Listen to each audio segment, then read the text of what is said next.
Hi hello, ನಾನಿಲ್ಲಿ ಉಪ್ಪಿಟ್ಟು ಮತ್ತು ಕೇಸರಿಬಾತ್ ಮಾಡೋದು ತೋರಿಸ್ತಾ ಇದ್ದೀನಿ. ಉಪ್ಪಿಟ್ಟು ಅಂದರೆ ಅವರೆಕಾಳು ಉಪ್ಪಿಟ್ಟು ಸೀಸನ್ ಅಲ್ವಾ, ಅದರಿಂದ ಉಪ್ಪಿಟ್ಟು ಮಾಡೋದನ್ನ ತೋರಿಸ್ತಾ ಇದ್ದೀನಿ. ಫಸ್ಟಿಗೆ ನಾನಿಲ್ಲಿ ಸಿಂಪಲ್ಲಾಗಿ ಈ ಆನಿಯನ್ನು, ಟೊಮೆಟೊ, ಹಸಿಮೆಣ್ಸಿನ್ಕಾಯಿ, ಕೊತ್ತಂಬರಿ ಸೊಪ್ಪು ಇಷ್ಟೇ ತೊಗೊಂಡಿರೋದು. ವೆಜಿಟೇಬಲ್ಸ್ ಏನೂ ಆ್ಯಡ್ ಮಾಡಿಲ್ಲ. ಮತ್ತು ಆಲ್ರೆಡಿ ಅವರೆಕಾಳನ್ನ ಬಿಡಿಸಿ ಬೇಯಿಸಿ ಇಟ್ಕೊಂಡಿದ್ದೀನಿ. ಒಂದು 2 ವಿಸಿಲ್ ಬಸ್ಕೊಂಡು ಸಾಕು. ರವೆನೂ ಅಷ್ಟೇ ಆಲ್ರೆಡಿ ಮೀಡಿಯಮ್ ರವೆನ ಹುರಿದು ಇಟ್ಕೊಂಡಿದ್ದೀನಿ. ಒಂದು ಬಾಣಲಿಗೆ ಎಣ್ಣೆ ಹಾಕಿ ಸಾಸಿವೆ, ಕರಿಬೇವಿನ ಸೊಪ್ಪು ಮತ್ತು ಆನಿಯನ್ನು ಸಾಸಿವೆ, ಕರಿಬೇವಿನ ಸೊಪ್ಪು, ಕಡಲೆಬೇಳೆ, ಕಡಲೆಬೀಜ ಹಾಕಿ ನೆಕ್ಸ್ಟು ಅದು ಕಡಲೆಬೀಜ, ಕಡಲೆಬೇಳೆ ಎಲ್ಲ ಫ್ರೈ ಆದಮೇಲೆ ನೀಟಾಗಿ ಹಸಿಮೆಣ್ಸಿನ್ಕಾಯಿ ಹಾಕಬೇಕು. ಹಸಿಮೆಣ್ಸಿನ್ಕಾಯಿ ಹಾಕಾದ್ಮೇಲೆ ಹಸಿಮೆಣ್ಸಿನ್ಕಾಯಿ ಸ್ವಲ್ಪ ಎಣ್ಣೆಲಿ ಫ್ರೈ ಆದಮೇಲೆ ನೆಕ್ಸ್ಟು ಆನಿಯನ್ ಹಾಕ್ಕೊಬೇಕು.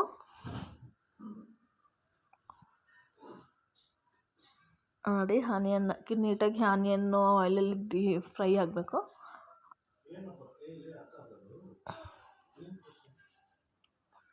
ಆನಿಯನ್ ಫ್ರೈ ಆದಮೇಲೆ ಅದಕ್ಕೆ ಟೊಮೆಟೊ, ಒಂದು ಸಣ್ಣದಾಗಿ ಕಟ್ ಮಾಡಿ ಇಟ್ಕೊಂಡಿರೋ ಟೊಮೆಟೊ ಹಾಕ್ತಾಯಿದ್ದೀನಿ. ನೆಕ್ಸ್ಟು ಬೇಯಿಸಿ ಇಟ್ಕೊಂಡಿರೋಂಥ ಅವರೆಕಾಳು ಅದನ್ನು ಕೂಡ ಆ್ಯಡ್ ಮಾಡಿಕೊಂಡು ನೀಟಾಗಿ ಆಯಿಲಲ್ಲಿ ಚೆನ್ನಾಗಿ ಫ್ರೈ ಮಾಡ್ಕೊಬೇಕು. ಒಂದು ಕಡೆ ಬಿಸಿನೀರನ್ನ ಕಾಯಕ್ಕೆ ಇಟ್ಕೊಳ್ಳಿ. ಬಿಸಿನೀರನ್ನ ಹಾಕಬೇಕು, ತಣ್ಣೀರು ಯಾವುದೇ ಕಾರಣಕ್ಕೂ ಹಾಕಬೇಡಿ. ನೆಕ್ಸ್ಟ್ ಇದಕ್ಕೆ ರುಚಿಗೆ ತಕ್ಕಷ್ಟು ಉಪ್ಪು ಮತ್ತು ಅರಿಶಿನ, ಕೊತ್ತಂಬರಿ ಸೊಪ್ಪು ಹಾಕಿ ನೀಟಾಗಿ ಚೆನ್ನಾಗಿ ಎಣ್ಣೆಯಲ್ಲಿ ಮಿಕ್ಸ್ ಮಾಡಿಕೊಂಡು ಬಿಸಿನೀರು ಕಾಯಕ್ಕಿಟ್ಟಿದ್ನಲ್ಲ ಆಲ್ರೆಡಿ ಅದಕ್ಕೆ ನೀರು ಎಷ್ಟು ಬೇಕೋ ಅಷ್ಟು ನೀರನ್ನ ಹಾಕ್ಕೊಳ್ಳಿ. ಅಳತೆಗೆ ತಕ್ಕಷ್ಟು ಎಷ್ಟು ಬೇಕೋ ಅಷ್ಟು ಹಾಕ್ಕೊಬೇಡಿ. ನೆಕ್ಸ್ಟ್ ಅದು ಕುದಿಯೋಕ್ಕೆ ಸ್ಟಾರ್ಟ್ ಮಾಡಾದ್ಮೇಲೆ ರವೆ ಆಲ್ರೆಡಿ ಹುರಿದಿಟ್ಕೊಂಡಿದ್ವಲ್ಲ ಮೀಡಿಯಮ್ ರವೆ, ಅದನ್ನು ಹಾಕ್ಕೊಳ್ಳಿ. ಸ್ವಲ್ಪ ಸ್ವಲ್ಪ ಹಾಕ್ಕೊಂಡು ಗಂಟಿಲ್ದಿರೋ ರೀತಿ ನೀಟಾಗಿ ಮಿಕ್ಸ್ ಮಾಡ್ಕೊಳ್ಳಿ ರವೆನ.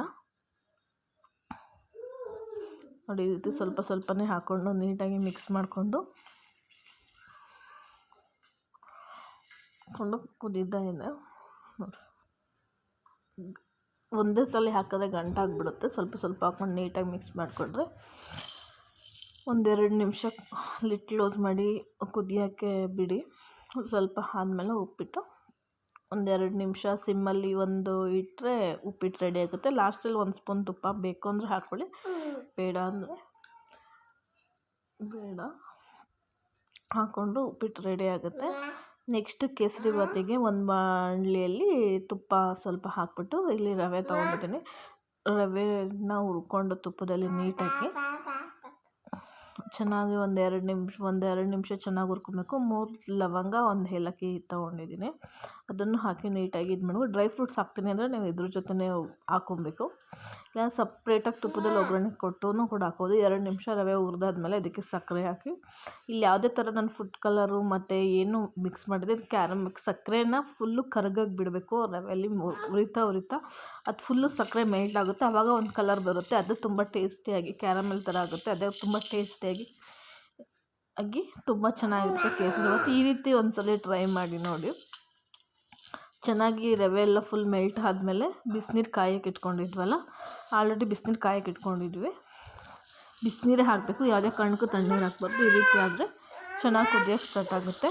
1-2 ನಿಮಿಷ ಸಿಮ್ಮಲ್ಲಿ ಇಟ್ಟು ನೀಟಾಗಿ ಕುದಿಸಿದ್ರೆ ಕೇಸರಿಬಾತ್ ರೆಡಿ ಆಗುತ್ತೆ. ನೋಡಿ, ಯಾವುದೇ ಥರ ಫುಡ್ ಕಲರ್ ಏನು ಹಾಕಿಲ್ಲ. ಕಲರ್ ಎಷ್ಟು ಚೆನ್ನಾಗಿ ಬೆಲ್ಲದ ಕೇಸರಿಬಾತ್ ಥರ ಬಂದಿದೆ. ತುಂಬ ಟೇಸ್ಟಿಯಾಗಿರುತ್ತೆ. ಒಂದ್ಸಲ ಟ್ರೈ ಮಾಡಿ. Thank you.